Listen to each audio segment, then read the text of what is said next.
Thank you so much. Good afternoon, everyone. It's great to be back at PATA.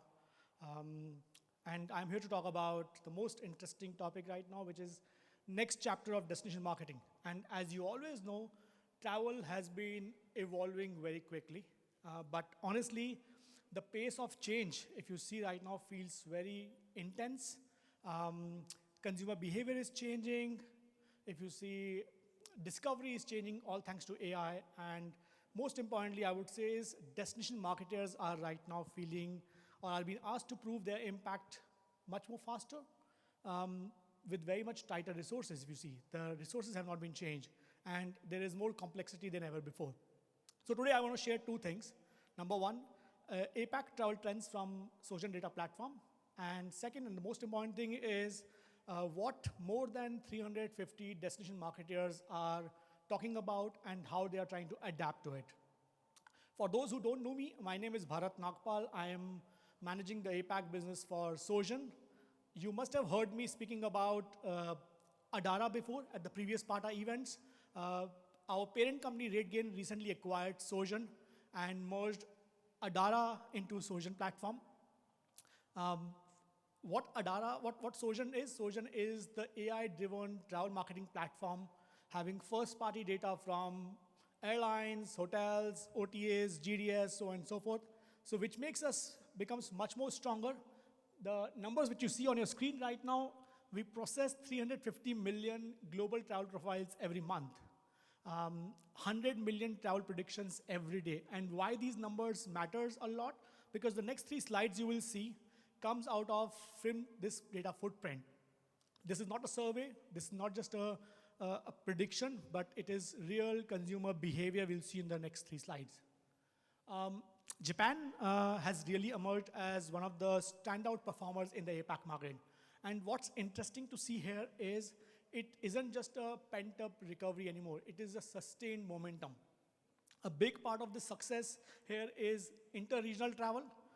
Korean travels in particular, if you see, are driving the enormous growth for the entire APAC, not just for Japan, but for areas like Singapore, Vietnam, Thailand, etc. as well.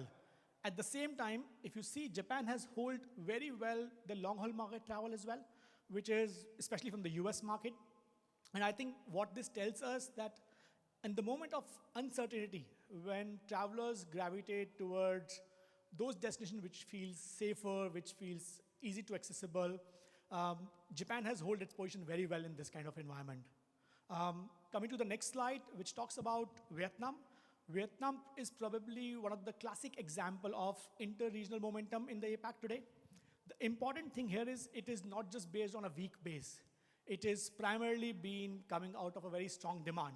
And again, we are seeing regional travelers as the huge part of this success. What is interesting here, if you see here, is the investments, the visibility of Vietnam and the marketing investments are already in the market. They were already in the place when the surge happened. So the traveler demand eventually shifted regionally when Vietnam was already in the consideration stage. So that's what the Vietnam success looks like. On the very contrary side, Thailand has a very different example. Thailand gives us really a contrast, interesting contrast. Same region, strong travel product, strong brand recognition, but the source market mix is totally different. Around 40% of the arrivals are coming from the long-haul market. And if you see, that actually creates a much larger exposure when the global confidence softens. So long-haul travelers, if you see, are the first one to hesitate when any geopolitical uncertainty happens. So the lesson here is it's just not one thing is right or the other thing is wrong, but destinations need to really make sure that they are ready for the exposure. They are ready to prepare a bright strategy for this kind of exposure. State of the destination report, which is the most important thing I'm talking about. The report is global, but what we need to do is we need to look at it from a regional perspective. A quick note before we jump into the report's finding. This wasn't designed as a vendor report. It is being built alongside industry partners like PATA, Destination Canada, Brand USA, European Travel Commission, and many more. The survey was conducted from over 350 destination marketers, It was conducted in the late 2025, and that the timing is very important because that was the time when the AI was coming up. AI was no more a theoretical, but it was an operational concern for a lot of DMOs. To start with, we asked about the key challenges the DMOs face, and I think this slide will feel very familiar to a lot of people in the room. These 5 challenges you see on your screen right now, they have one thing in common. That one same root problem is capacity. None of them is talking about the strategic vision. None of them is talking about the creative bravery. Everything is revolving around the capacity. None of them is talking, the challenge they are facing right now is they have got more channels to answer. They have got more content to build up. They have got more measurement tools. But the problem here is they all have same team. So all of those destination marketers they are talking about, the problem here is the teams are not evolving. Now, we asked about what are the factors that are considering as a long-term strategy. The biggest influence we see here is the consumer behavior. Everyone is talking about the consumer behavior, and honestly, that actually makes sense. The traveler journey, if you see, has today become much more linear than it was. People are discovering the destinations differently, they are researching very much differently, and they are booking differently. On top of it, if you see, when you layer AI accelerating, AI is actually accelerating the entire shift even further. We also talked about what are the challenges with the digital marketing. And what really jumped out here, that how sharply the budget pressure is increasing year on year. If you all remember, or if you all know, media cost is actually rising. Content expectations are also rising. But internal resources which we have as a DMOs aren't growing at the same pace. And increasingly now destination teams are being asked that, hey, you have to operate not just as a publisher, but also as a performance marketer. So there is dual job which DMOs or destination marketers are doing right now. This is all have turned out from this report. Now we further asked all the DMOs about the budget pressures and where are they actually spending their digital spends. And one major key takeaway came out as digital is no more experimental. Digital is now becoming a backbone of the destination marketing globally. And for many destinations, over half of the spends are driven towards the digital channels. And the conversations which they are doing right now have been shifted from should we invest digitally to how are we making our digital spends more accountable, more measurable. So every DMO is now talking about measurement. What is an ROI we are going to get? We further checked on the data which is most valuable for our destination marketers, and this slide, I would say, captures the entire industry shift. For a long time, if you all know, destination marketing has heavily been focused around awareness, heavily focused on the offline space. Today, stakeholders want economic impact. They want to understand, did the visitation actually increase when the marketing happened? They want to see, did the room nights actually increased? They also want to find out what is the visitor spend level, is it increasing or is it decreasing? And increasingly, that's how destination marketing success is being evaluated in the coming days. I know it's little slow or it is little lesser in the APAC region, but from a North American or a European region is pretty much driven on the basis of hard metrics. Now, if I further drill down that when we asked about what kind of data are they using, and what's becoming very clear that demographic targeting alone is no longer enough. Knowing someone that he or she is 35 to 44-year-old, lives in Seoul, tells us very little about a consumer. What matters most is what is their intent right now. Are they actively searching? Are they planning a trip? Are they actually comparing the destination? Or they are showing any booking signals? So intent is something which is more important.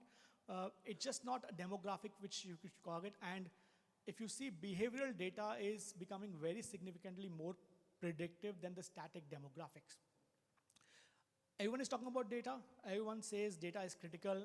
And one insight we find out from the 350 plus DMOs is they all are using data. They all find out data is important. But the data is primarily used at 2 stages. One is at the planning stage, another one is at the reporting stage.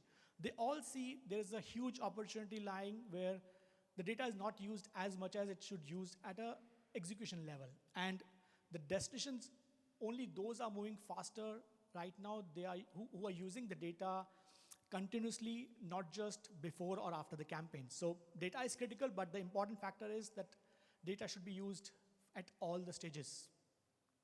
We further drill down and find out what are the most important digital media channels. And one interesting shift here is how much more strategic media investment has become. Spend is moving towards channels where they are measurable, and at the same time, the funnel itself is comprising. So they want to focus on channels which are now measurable, which can now give them some kind of result. We asked another question, which is talking about what is defining success for them? What are the KPIs? And we have seen the KPIs have also evolved significantly. What used to be the real KPIs for DMOs earlier were soft metrics, CTRs, viewability, views, engagement. It has now become very much irrelevant, or I would say as a secondary metric. It has now been evolved to a hard metric. Every destination marketer is focusing on, did my hotel bookings increased? Did I got any, what is my average daily rate increased? What is the kind of flight bookings I've got from my campaigns? So they are all going towards the hard metrics to focus on. And I think that reflects that the broader industry movement is going away from the vanity metrics towards the commercial outcomes. Rethinking the role of DMO website, we asked about a very major questions around DMO websites. What is the role of DMO websites with AI? And I don't think destination websites are going away or are disappearing, but their role is definitely changing. With AI getting into more and more, increasingly the website is no more just a destination where you just put your pictures or videos. It is now becoming an authoritative source where someone is putting a command in a AI and they get references for your website. So destination websites are important. Every destination marketer is thinking about that you should not go away from the website because now it's a source of truth which has been used as. I think out of all the reporting material, I feel that this slide gives you the biggest strategic shift in the destination marketing. And if you notice here, discovery is actually moving from search engines to answer engines now. And that actually changes the visibility completely. In an AI-driven world, destinations win not simply because they have the higher budgets. They are going to win when the content is more structured, it is more trusted, and it is easy for AI systems to understand or readable. Unless your content is readable by the AI tools, it's not going to be winning for you. So I'm running very fast because I only have 15 minutes from Jonathan, so I have to complete stuff quickly.